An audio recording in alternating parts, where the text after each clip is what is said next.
Hello and welcome to the Wild Podcast, where we bring the best of the outdoors to wherever you are. I'm Johnny. And I'm Andy. And in each episode, we talk with world-class adventurers, athletes, scientists, and creatives to unpack the untold stories of high performers, modern explorers, and our wild places. If you like what we do at the Wild Podcast, there's now an easy way for you to support the show. We've set up a Patreon page where you can support the podcast at two different levels. Level 1 for the price of a stay in a backcountry hut in New Zealand, and Level 2 for the price of a stay in a service hut. We thought that was fitting because our goal on every episode is to transport you from wherever you are into the outdoors. And we'll always have the freedom camping option, meaning the podcast will stay free for all. But as a Patreon supporter, you'll get extra bonuses and play an important role in shaping the show. We want to be clear that we do this for the love of it. The Wild Podcast is a passion project for Johnny and I. It's truly a pleasure and a privilege. But as a supporter of the show, you will help us to cover our costs, improve the quality, and keep bringing you the stories of explorers, adventure, and the great outdoors. If you want to know more, visit patreon.com/wildpodcast. That's patreon.com/wildpodcast. Hey guys, welcome to this week's edition of the Wild Podcast. In this episode, we talk to Brindle. She's an amazing ball of energy. She's a wilderness photographer extraordinaire. We talk about being a dock ranger, about conservation, and about living and working and playing in Fiordland. Her photography is absolutely exceptional. Make sure you check out the show notes for links to her Instagram and her website. I know you guys will enjoy it. Have a good one. Hey Crystal, welcome to the podcast. Whereabouts are you based at the moment? Hey, thank you. I am based in Te Anau on the cusp of Fiordland National Park. Nice. I think I first saw you on Instagram with some photos from Kahurangi. I think was it the Dragon's Teeth crossing? Oh, really? That's awesome. Yes, I used to be based in Kahurangi. I was a hut warden for 2 summers on the Heathy track, and then I spent 1 winter as a biodiversity ranger up there as well. So I know and love Kahurangi a lot. That's very cool. What do you do for a living at the moment? Are you a full-time adventure photographer or do you have a regular job as well? Yeah, no, I kind of wish I could say I was a full-time adventure photographer, but that is not the case. So I am full-time employed by the Department of Conservation. I work as a community ranger here in Te Anau. So that means I do community outreach, education, advocacy, media and comms for Fiordland National Park. So what sort of drew you to photography in the wilderness? Was it the passion for the wilderness or was it the photography that got you into the wilderness? It's a good question. It's kind of hard to answer. I had a really interesting upbringing. I'm a child of park rangers in the United States. So I actually grew up in national parks, moving from one to the other. And I just got into photography because I wanted to tell the story of these places and these experiences that I was having, because I recognized that they were different from what other people perhaps were experiencing. And I just wanted to be able to capture them somehow. So landscape photography was what drew me in and gave me that storytelling method. And then the pursuit of photos drew me further and further into the wilderness. So Rocky Mountain National Park is where I got my start. And the more photos I took, the further out I wanted to go. And I learned to travel by myself, go way out, go off track, and take photos along the way. So what brought you to New Zealand? I just saw it and fell in love with it, which I think is the story from so many people, but it is true in my case. So I have to admit, New Zealand was not on my radar at all growing up in the States, which is so sad, but so true. And then I had the opportunity to visit New Zealand with my parents in the last year of my university, just kind of a final send-off, big hurrah, holiday trip. And I planned the whole thing. So I learned about New Zealand as I was planning. And I thought, well, this place sounds crazy. It sounds awesome. Sounds just like me. And we got there and I just fell in love with the place visually. You know, it was kind of everything that I loved in a landscape all put together in one little box. And I didn't know that was possible. Even though I had grown up in beautiful places, this was something different. And I just thought that I had to be here. So I told my parents this was it for me. I was going to live here. They didn't believe me at all, but I made it happen. And I'm so happy that I did. So how do the national parks in New Zealand compare to the ones that you've experienced in the United States? Quite different. So obviously New Zealand's landmass is a lot smaller, but I find that there's so much to explore. There's plenty to explore. So a lot of people from the United States ask me, well, is it enough? Is there really enough to actually explore in New Zealand? Isn't it too small? It's an island, right? And I just think that they're crazy. I don't know what they're talking about. Because a place like Fiordland, you can explore for your entire life and just barely scratch the surface. It has enough for me by far, by miles. So I think that actually on a scale, it's comparable, despite our small landmass and despite the fact that we're an island nation. So yeah, it compares equally as far as that. There's plenty that beckons me to explore, and I don't feel limited by that at all. There are differences, of course, between the national parks, the look and feel. The national parks in the United States have a lot more visitation, a lot more people coming through, so a lot more is built up, at least on the borders. There's still true wilderness to be found, but there's a lot of roads that go through places, a lot of really well-built trails, sort of like our Great Walks all throughout, and things in New Zealand are a bit more rustic and rough, and I've learned to love them that way. You sort of see that, I guess it's like I hate to use the word influencer, dilemma of, you take photos of beautiful places, but then they're beautiful because no one goes there. And then if you're taking photos of these places, all you're doing is basically advertising these places to other people. How do you sort of weigh that up? I mean, some of the places you take photos of are so spectacular, they'll just get ruined if the masses went to visit, but it's a shame if they don't get to see them. It really is. I think this is the constant dilemma that we face, and I certainly don't have an answer. There's something that I recently became affiliated with, which is called Nature First, and it's all about encouraging landscape photographers to put nature first with their photography and to think about the places they're promoting and to make sure that the whole thing is sustainable all the way through and that they're really considering their impact on the natural environment before their profits or their promotion. So it's definitely a value that I hold, and I want to try to more closely align myself with that practice. But it's really, really tricky. I mean, I think everyone has their own approach. I know professional photographers and authors who don't disclose the location of where they're photographing if it's off track. They kind of use that as their guidance. But to be honest, it's something I struggle with and something I don't think I always do well. I used to write for a platform called the Outbound Collective in the United States, and they are awesome. They're all about promoting people getting out there, of course, as their name suggests. But I found I had to write for them less when I started working in the really remote places because my recreation just didn't fit the bill for what they were set up to do. They're set up for, let's drive to the end of a road, park our car, and let's walk on a trail. And that's not what I was doing. I was using float planes and boats to get to places that had no tracks. And I thought, well, actually, I'm kind of doing a disservice if I try to write about this through this platform. So I guess trying to pay attention to that and using my words and images wisely is something I strive to do. But again, it's a work in progress. Yeah, I can imagine. One quote I saw on your website, which to me really gives a sense of your attitude towards photography, I'll just read it out, is, "I cannot cause the light. The most I can do is try to put myself in the path of its beam," by Annie Dillard. How do you approach taking photos in the wilderness? Do you have a mindset, or do you just capture whatever you see? Definitely. And yeah, that wonderful quote is from Annie Dillard from her book, A Pilgrim at Tinker Creek, which is all about realizing the beauty in the everyday and the things that are around her. So yes, I do think I have a strong approach to my photography that's rooted in that. When I read that quote, I just thought, if there's one thing I want to do, it's that. It's recognizing that I'm just a witness to wonder. So I just want to go out there and be a part of it, put myself in these places that are wonderful of their own accord. They have such intrinsic worth. And I just feel that I can capture that and sort of, be a messenger to sort of share it with other people. But I'm not out there to manipulate the experience. I don't want to overcook my images and portray something that I didn't experience. I truly just don't want to get in the way. I want to just capture it and share that with other people in its purest form, because what I'm experiencing out there is so incredible and so moving that it doesn't really take much, I don't think, to be able to capture it and to share it with others adequately. So have you had any formal training in photography or are you fully self-taught? No, I have not.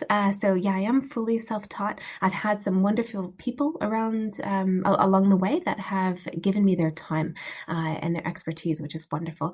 There's a photographer in Rocky Mountain National Park that sat down with me early on when I was just a young thing and interested in photography, and he gave me a lot of great tips. I've gone out and shot with professional photographers who have taken me under their wing, and I've done lots and lots of research online.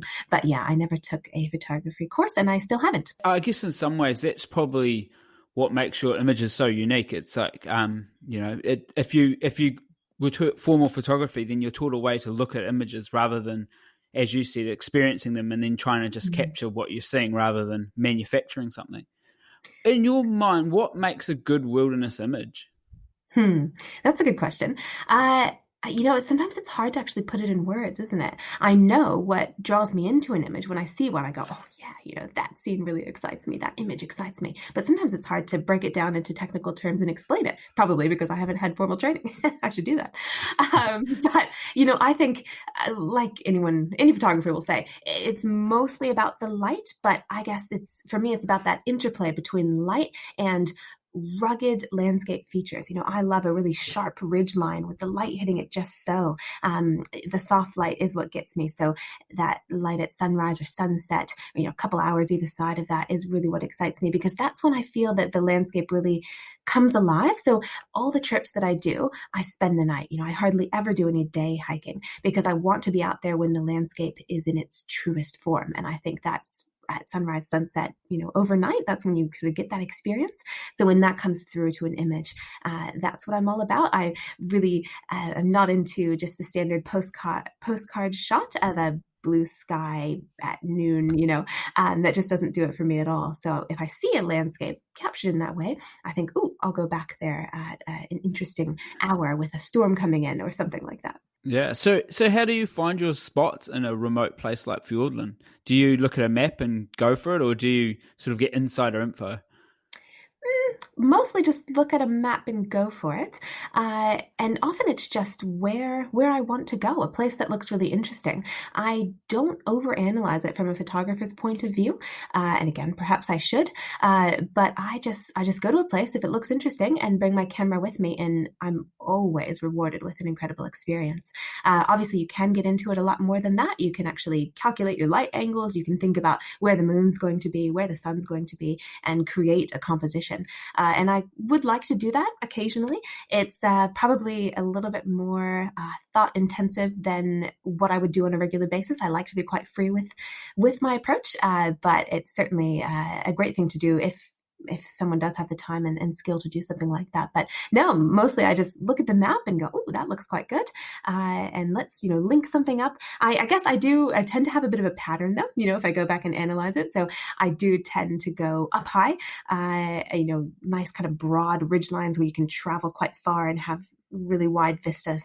And for instance, people are often saying, isn't Fiordland too full of sandflies for you? And I sort of think, no, I wouldn't really know because I spend most of my time up high. So I do have a bit of a pattern to my trips. Do you go solo often, or do you go in a group more often? I love going solo. I absolutely love it and have no qualms at all. It's something I recently rediscovered as quite necessary for my mental health. So I think I need to do a couple of trips each year that are solo. But I'm fortunate to also have lots of friends that want to go all the time. So in practice, I probably most often go with one other person or two other people, and then do a couple of trips each year that are on my own. And just before we sort of leave the photography thing, because I know there's quite a few photography fans listening to this podcast, what tips would you have for avid photographer to improve their adventure/wilderness photography? Yeah, that's a good question. I think, and I've always said this, that getting out there is most important. So I would say go on more trips and maybe go further afield and try to get to some really unique locations. I do think that that's most important, more than what you're shooting with, worrying about investing in some high quality gear. It's most important to actually get out there and to make the effort, because what is required for good photography is that effort, the discomfort of spending a night cold in a tent, of rising an hour before the sunrise when you really don't want to and you have frozen boots, of climbing to the summit while everybody else stays sleeping in the hut. That's, I think, what produces good wilderness imagery, a lot more than just having a great camera. So do that first, master that first, and then if you can get a great camera and take it along with you, you'll have some great images. Nice, that's very cool. Now, I understand you're involved in a local project with some of your photography and writing that was made in response to the COVID-19 lockdown. Oh, yes. So actually, the book's just on my shelf there. Yes, I'm involved with a project, but it wasn't my project from the get-go. But it's a community book that's capturing the responses to the COVID-19 lockdown in our community of Tiano. So this awesome woman named Lati Verrill did this by encouraging all of us to just write a piece about our experience of lockdown and include it in this community book that was just published and printed and launched on the 3rd of July.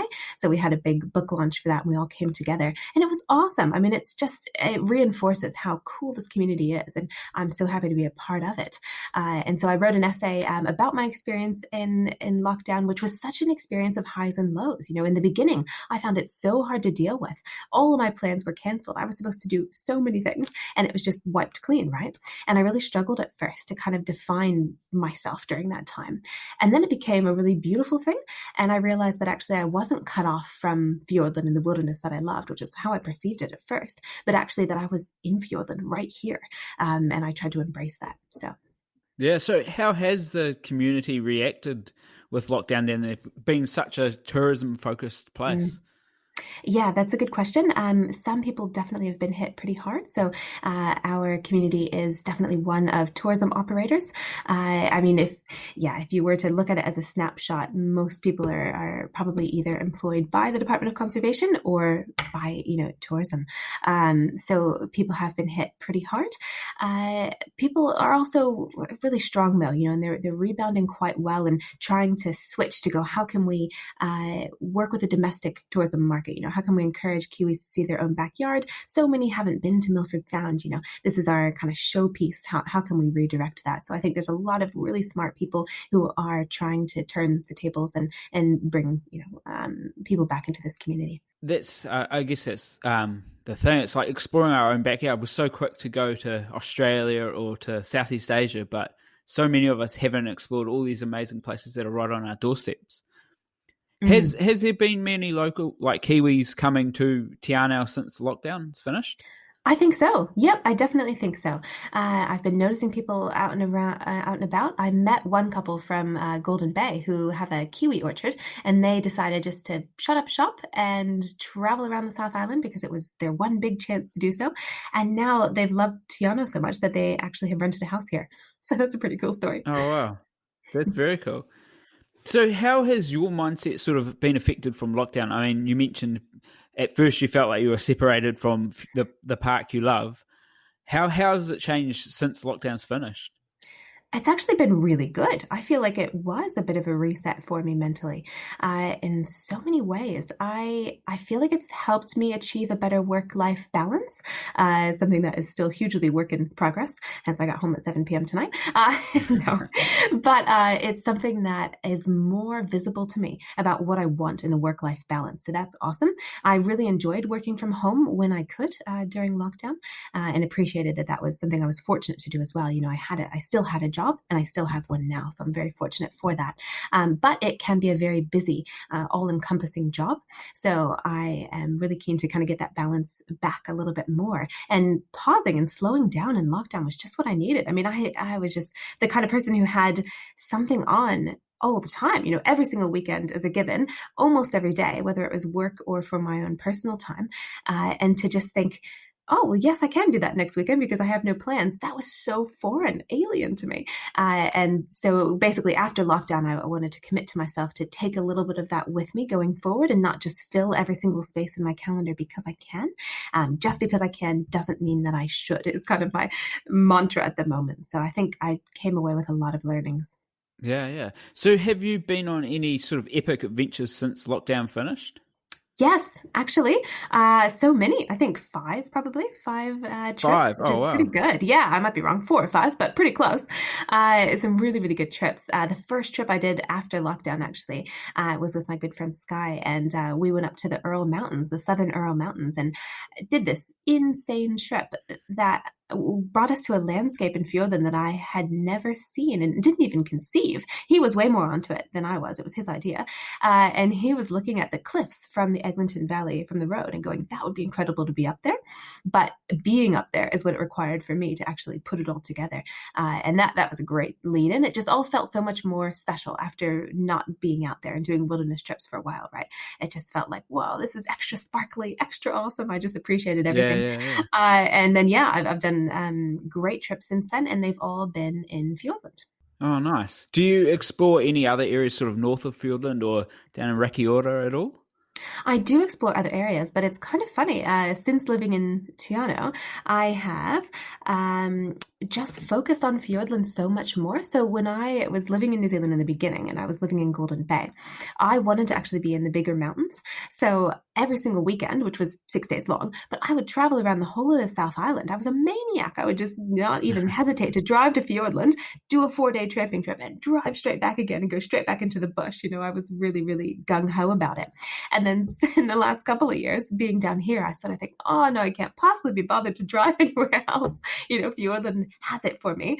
And I mostly stay around here, to be honest. I have not explored Rakiota at all. And that is very much on my to-do list. Oh, wow. It'll be right up your alley. It's an amazing spot.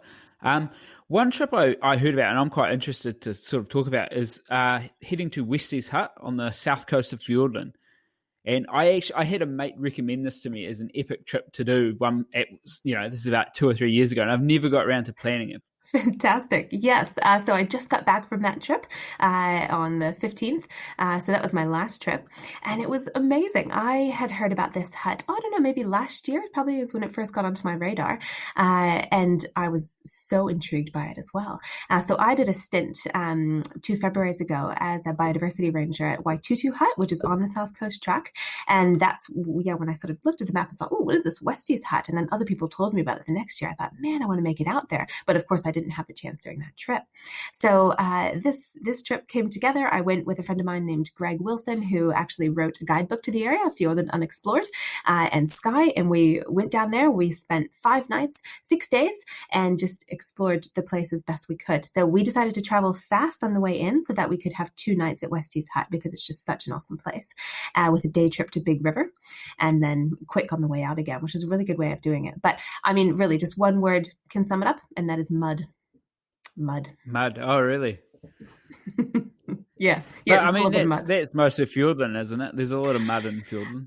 Yeah, there's definitely a lot of mud in Fiordland. I feel the way that I've heard it described to me is that the South Coast Track, the Dusky Track, and Rakiota, I guess the Northern Circuit, are the 3 kind of most muddy tracks that I've heard about anyway. So it's right up there with the muddiest. And definitely in my experience, I've only done the Dusky and this one. They are definitely the muddiest. Because it's one of those things as well. It's such a wet landscape and wet underfoot. But because there's a track, of course, that's why it's so muddy. So as much as going off track, we might be going through sphagnum moss and being quite wet, this is the actual muddiest because it's a track. Speaking of the Dusky Track, I understand you've done that in 25 hours. That seems an incredibly fast time. Yes, that was a little bit nuts. And now I have to admit it was only the Dusky Direct, so I did not go to Supper Cove, but I just went straight through. So from Lake Hiroko through to the west arm of Manapori. That's right. That was in November of 2018, I want to say.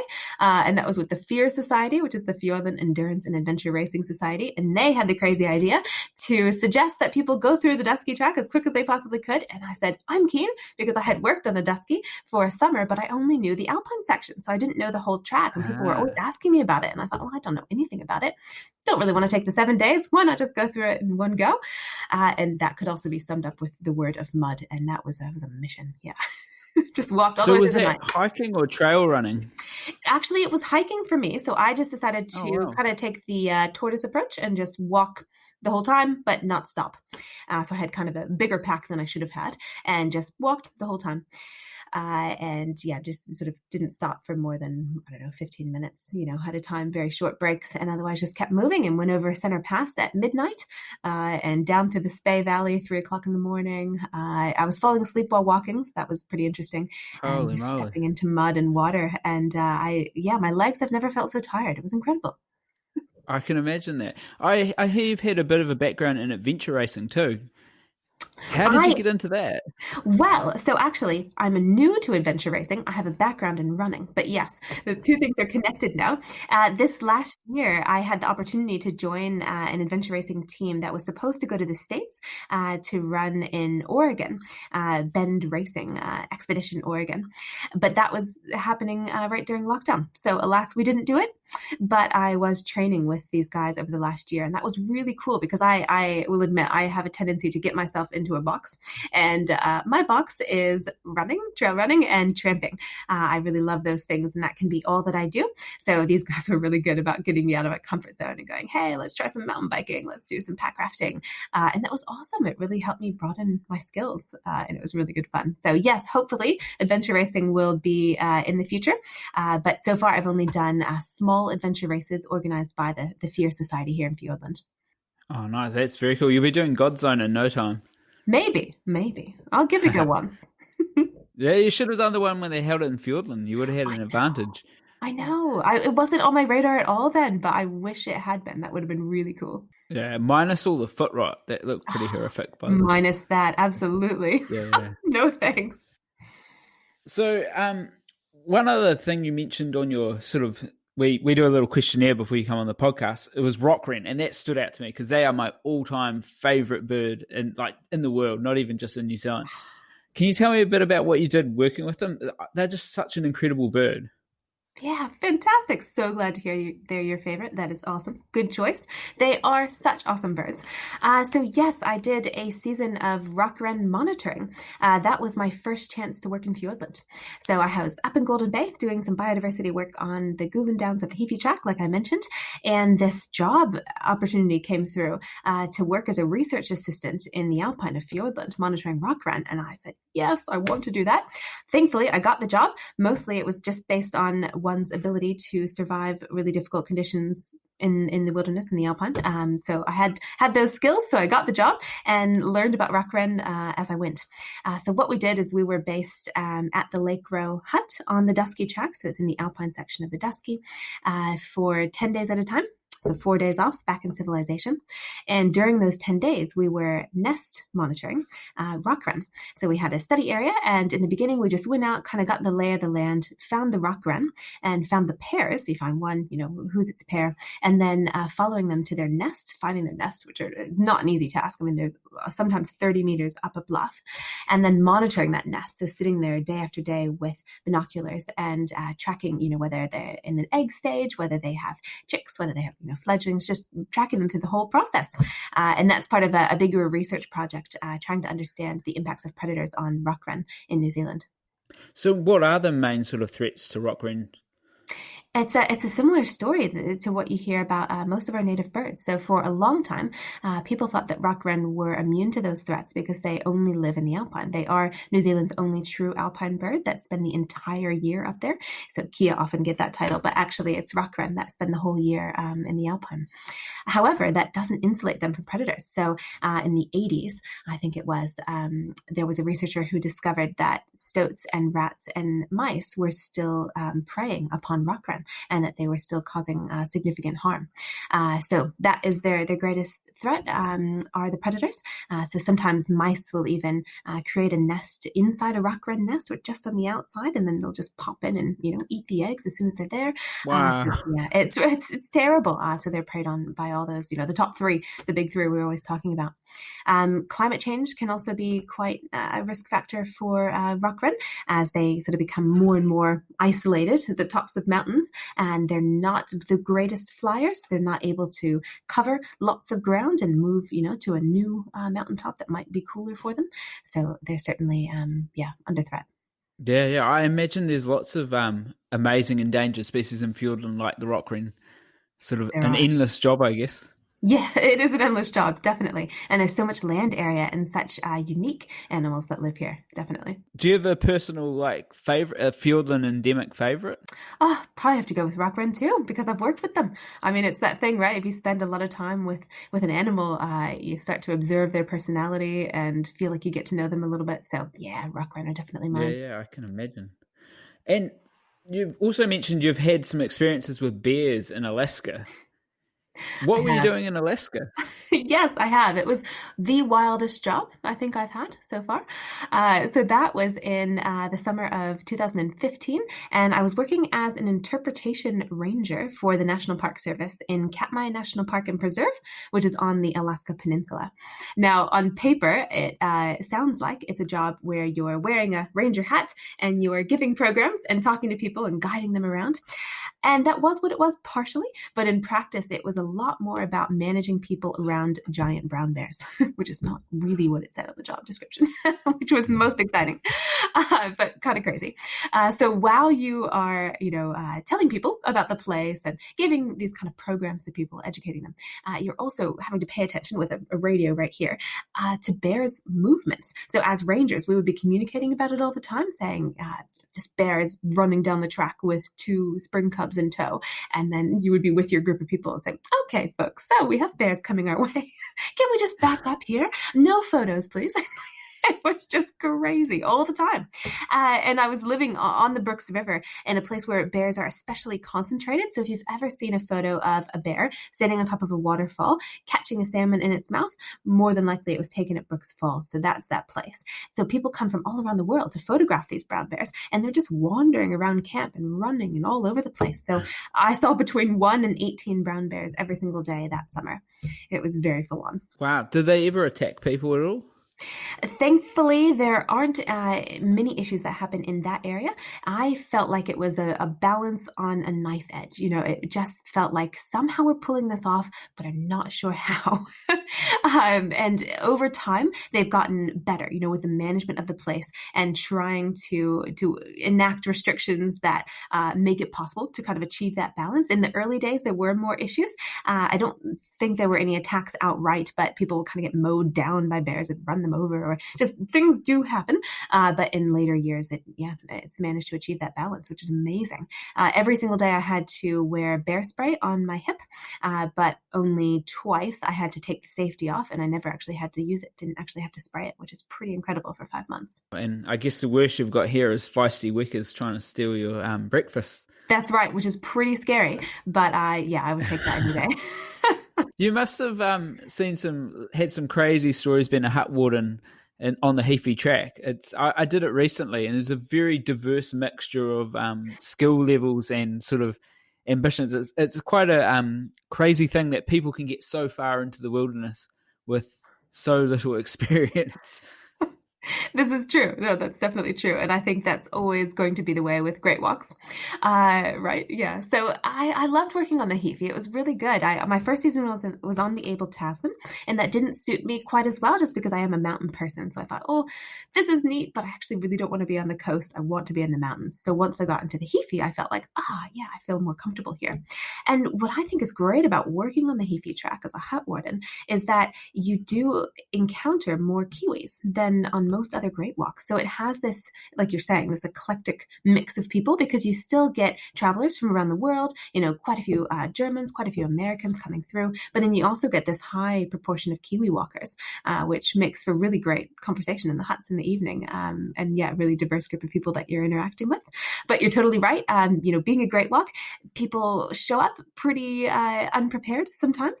I think probably the most interesting experience I had was a night where I had to have all the campers from the Perry Saddle campground in the hut because there was such a strong rainstorm that came through.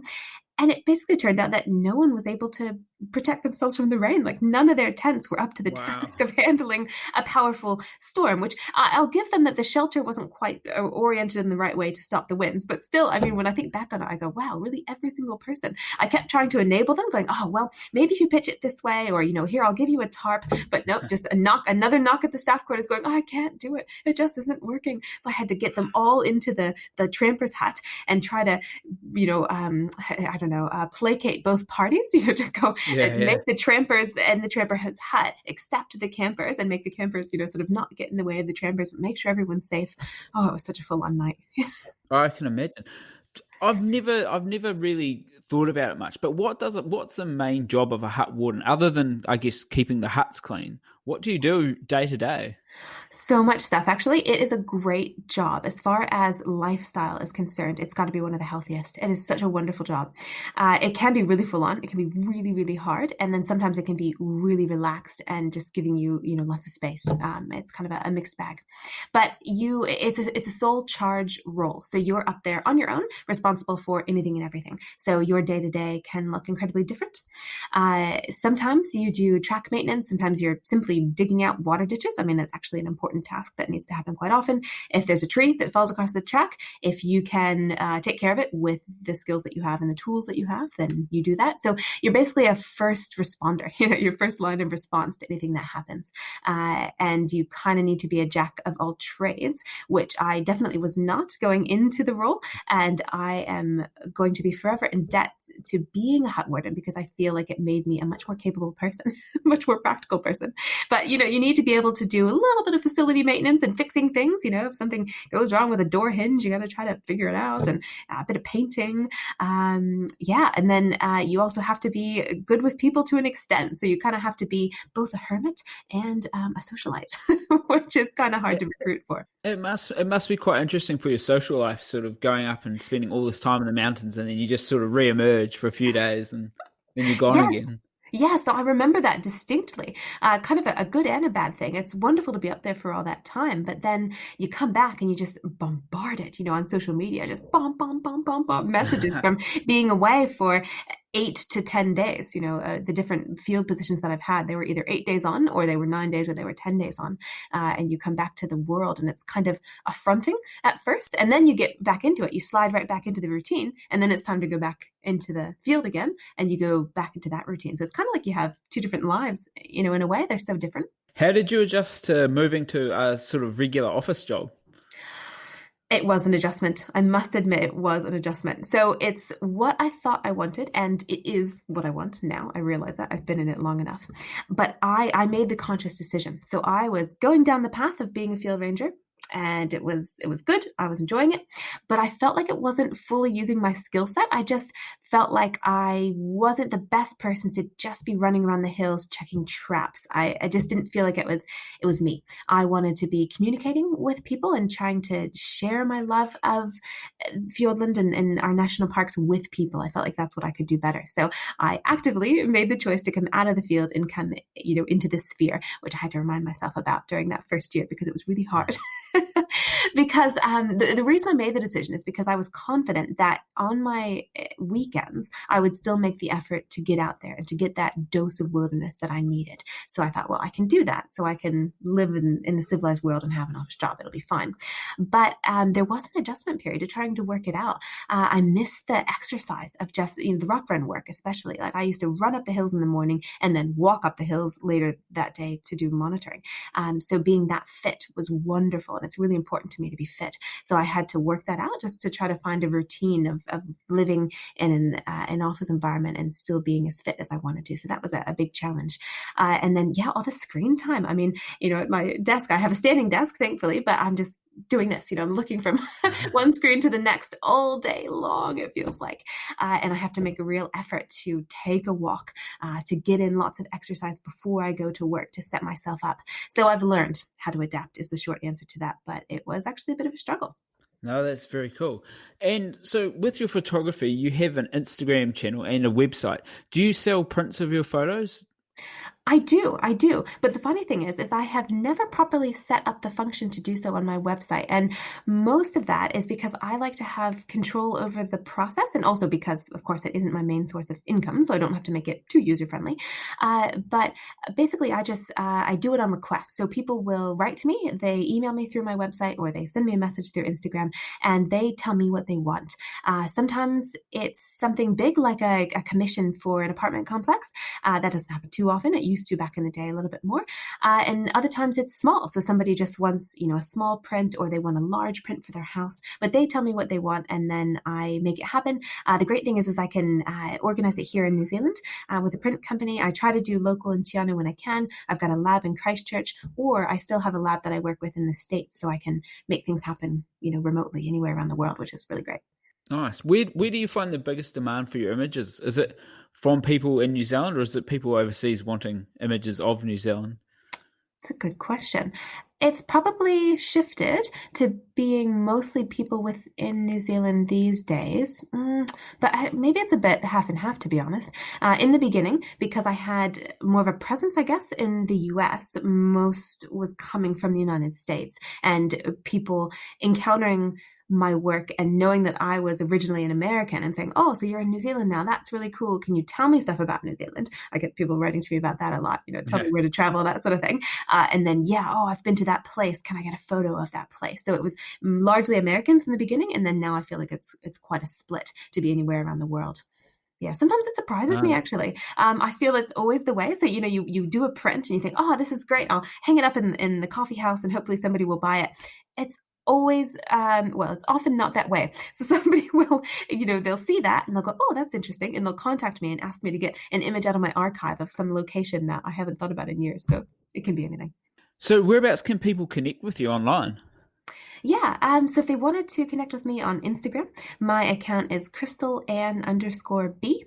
And I share lots of stuff on there these days. I've gotten into the story function quite a bit. So I try to use the stories to show the behind the scenes of what these adventures look like. And then the photos that are posted are kind of the more polished things of, this is the landscape shot that I got while I'm out there. And I like that interplay.